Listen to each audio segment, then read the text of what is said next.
Saudara-saudari yang terkasih berkat dalam, mari kita amati bersama.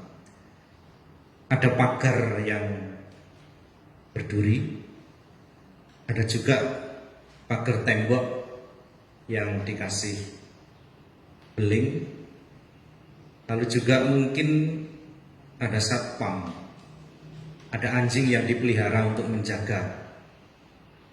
Mengapa diadakan itu? Ada juga misalnya senjata kalau negara itu, ada tentara. Mengapa diadakan semuanya itu?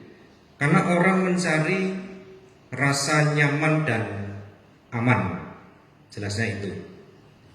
Tetapi sebenarnya kalau kita mau bertanya lebih dalam lagi, ada satu hal yang ada masalah di situ sebenarnya. Diadakan seperti itu berarti orang juga merasa tidak nyaman. Lalu pertanyaannya itu tidak nyamannya karena apa?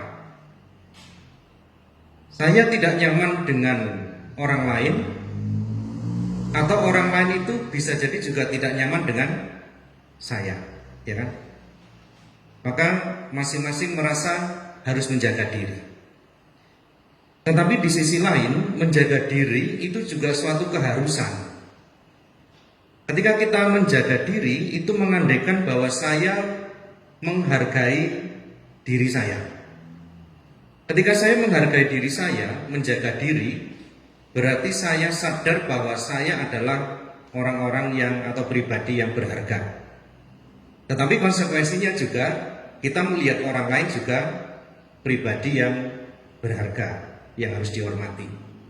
Maka sebenarnya logikanya, kalau orang bisa memahami ini, semua akan merasa nyaman. Dan tidak perlu misalnya ada tembok, ada anjing penjaga, ada satpam dan sebagainya. Tetapi kenyataannya kan tidak begitu. Begitu banyak orang tidak menghormati atau tidak saling menghormati, bahkan menghancurkan pribadi. Ada banyak berita, ada banyak pengalaman pemerkosaan, pembunuhan, penghancuran, bukan hanya pribadi tetapi bisa suku, bangsa, kelompok dan sebagainya. Hari ini dalam Injil Yesus menunjukkan kepada kita mengapa bisa sampai seperti itu. Salah satu sebabnya adalah ketika kita ingin selalu menjadi yang paling besar. Ketika kita ingin selalu berada di atas orang lain, tetapi posisinya mengecilkan orang lain. Ketika kita ingin menguasai orang lain dan kita ingin berkuasa, maka itu pasti jatuhnya kita tidak akan menghargai orang lain, bahkan menggunakan orang lain sesuai dengan tujuan kita.